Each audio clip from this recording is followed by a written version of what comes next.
Capital, trabajo y eficiencia. Mientras todo requiere trabajo para ser producido, prácticamente nada puede ser producido solo con trabajo. Los agricultores necesitan tierra, los taxistas, coches, los artistas, algo donde pintar y algo con que pintar. Incluso un comediante necesita un inventario de chistes, su capital, así como las presas hidroeléctricas son el capital de las empresas que generan electricidad. El capital complementa a los trabajadores en el proceso de producción, pero también compite con ellos por los empleos. En otras palabras, muchos bienes y servicios pueden ser producidos ya sea con mucho trabajo y poco capital o mucho capital y poco trabajo. Cuando los sindicatos de trabajadores del transporte fuerzan la subida de los sueldos de los conductores muy por encima de lo que subiría en un mercado de trabajo competitivo, las empresas transportistas tienden a añadir más capital, con la finalidad de ahorrar en el uso del trabajo caro. Así, los autobuses se vuelven más largos, incluso se llegan a unir dos con una conexión flexible entre ellos, de tal manera que un conductor utilice el doble de capital que antes y sea capaz de transportar el doble de pasajeros. Algunos podrían pensar que esto es más eficiente, pero la eficiencia no es algo fácil de definir. Si definiéramos la eficiencia como la producción por unidad de trabajo, como lo hace a veces el Departamento de Trabajo de Estados Unidos, entonces decir que tener un solo conductor transportando más pasajeros es más eficiente es meramente un ejemplo de razonamiento circular. Puede que hacer funcionar estos autobuses en realidad cueste más dinero por pasajero, debido al capital adicional necesario para expandirlos y al trabajo más caro de los trabajadores. Si los conductores de autobuses no estuvieran sindicados y no se les pagara más que lo necesario para, así, atraer a gente cualificada, entonces sin lugar a dudas sus salarios serían más bajos y sería lucrativo para las empresas transportistas contratar más conductores y usar autobuses más cortos. No solamente porque el coste total de transportar pasajeros sería menor, sino que los pasajeros tendrían que esperar menos tiempo en las paradas gracias a los autobuses más cortos y numerosos. Esta no es una consideración insignificante para las personas que deben esperar paradas en una esquina en los días fríos del invierno o en un barrio de alta criminalidad por la noche. La eficiencia no puede ser definida significativamente sin prestar atención a los deseos y preferencias humanas. Incluso la eficiencia del motor de un automóvil no es meramente un asunto de física. Toda la energía generada por el motor será usada de alguna manera, ya sea para hacer que el coche avance, para suavizar fricciones internas entre las partes en movimiento o para sacudir el cuerpo del coche de distintas maneras. Solo cuando definimos un objetivo, hacer que el coche avance, es cuando podemos tomar el porcentaje de energía del motor que es utilizado para esa tarea como indicativo de su eficiencia y el resto de la energía disipada de otras maneras, como sinónimo de desperdicio. Durante mucho tiempo, los europeos consideraban la agricultura estadounidense como ineficiente, porque la producción por hectárea era mucho más baja que en gran parte de Europa. Sin embargo, la producción por trabajador agrícola en Estados Unidos era mucho más alta que en Europa. La explicación era que la tierra es mucho más fértil en Estados Unidos y el trabajo más escaso. Un agricultor estadounidense trabajará de manera más superficial sobre una extensión mayor de tierra y, por consiguiente, tendrá que dedicar menos tiempo a cada hectárea. En Europa, donde la tierra es más escasa y por lo tanto más cara, por efecto de la oferta y la demanda, el agricultor se concentra en cultivar más intensamente cualquier pedazo de tierra que consigue y en ello gasta más tiempo para eliminar raíces y piedras, o en general dedica más atención a asegurar una máxima producción por hectárea. De manera similar, los países del tercer mundo frecuentemente usan su capital en equipamiento mucho más de lo que lo hacen países más ricos y más industrializados.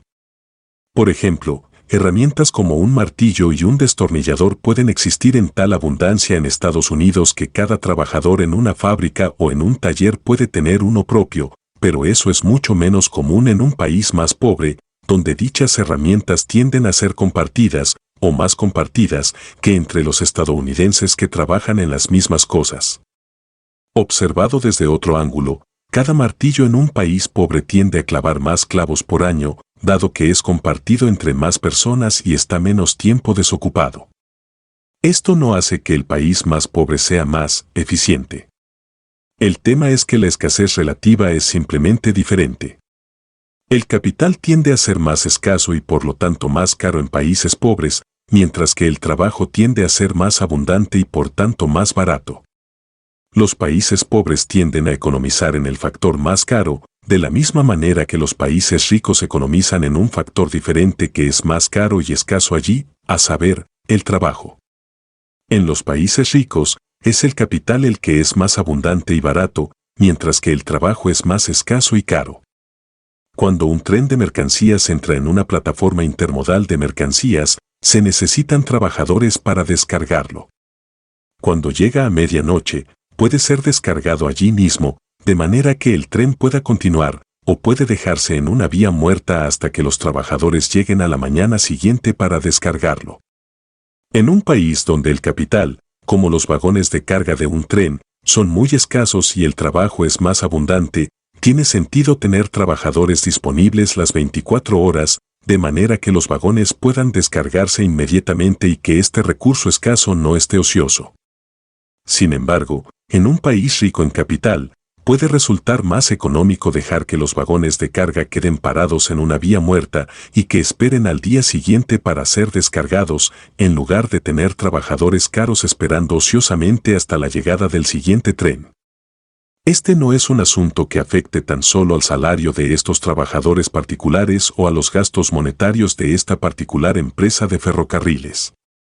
Desde el punto de vista de la economía en su conjunto, la pregunta fundamental es: ¿cuáles son los usos alternativos del tiempo de estos trabajadores y los usos alternativos de los vagones de carga del ferrocarril?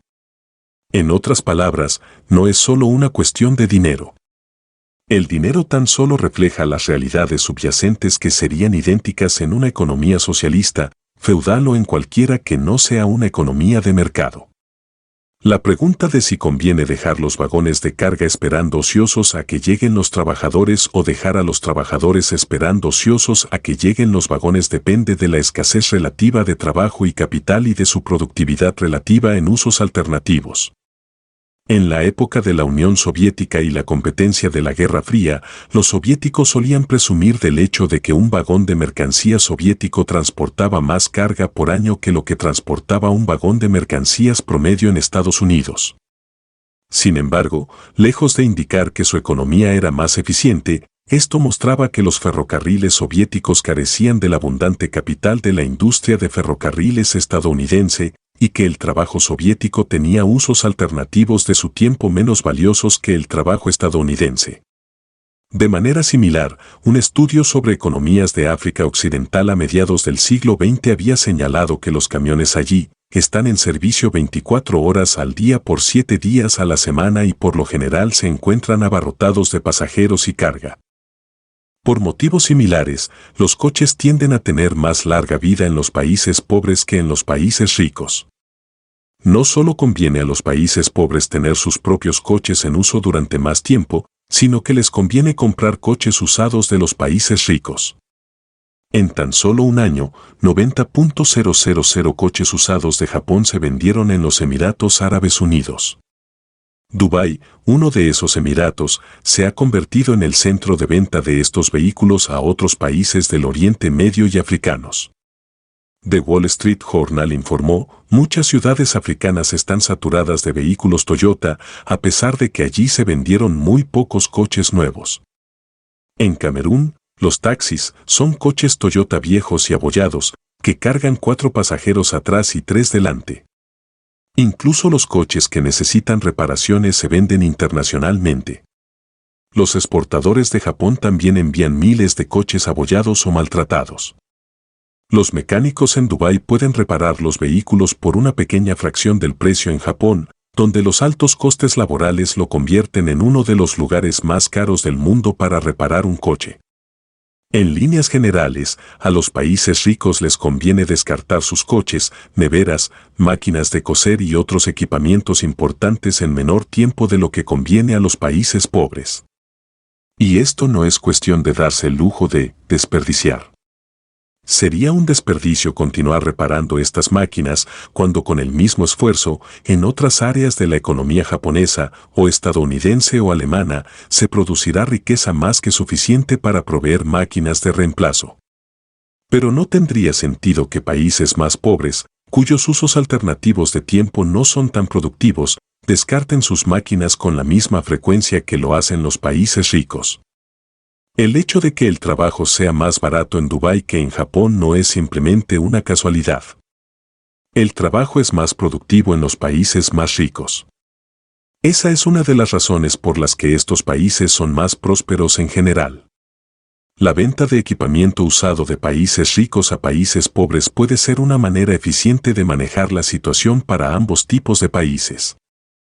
En una economía industrial moderna, muchos bienes son producidos en masa, disminuyendo así los costes gracias a las economías de escala, pero las reparaciones de esos productos son realizadas individualmente a mano, sin el beneficio de las economías de escala y, por lo tanto, de una manera comparativamente cara. En este tipo de economía de producción masiva, las reparaciones continuas pueden en muchos casos alcanzar un punto en que sería más barato conseguir un reemplazo más nuevo producido masivamente.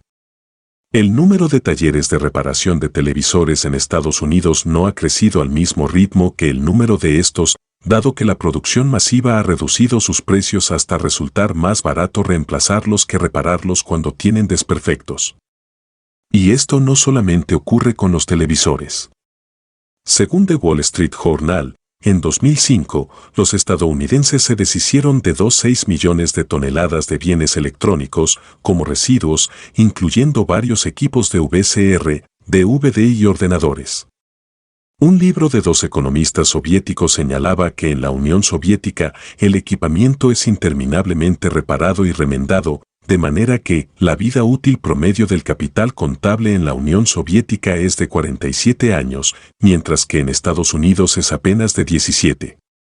Al decir esto, los soviéticos no estaban presumiendo. Se estaban quejando.